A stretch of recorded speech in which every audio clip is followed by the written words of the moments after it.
കഴിഞ്ഞ 30 മണിക്കൂറുകളായി അപ്പുവിനെ ഒന്ന് operation theatre വരെ എത്തിച്ചേരണേ ദൈവമേ എന്ന് ഞാൻ പ്രാർത്ഥിക്കാത്ത സമയമില്ല.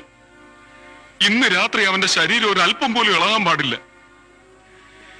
കണ്ണിൽ എണ്ണ ഒഴിച്ച് അവന്റെ പപ്പ അവന്റെ അടുത്തിരിക്കണമെന്ന് ഞാൻ ആഗ്രഹിച്ചു. എന്നിട്ടും ബാലു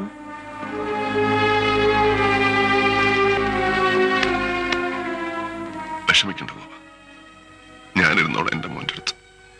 എത്ര രാത്രികൾ വേണമെങ്കിലും അവൻ അല്പം പോലും അനങ്ങാതെ ഞാൻ നോക്കണം. നീ വിഷമിക്കണ്ട.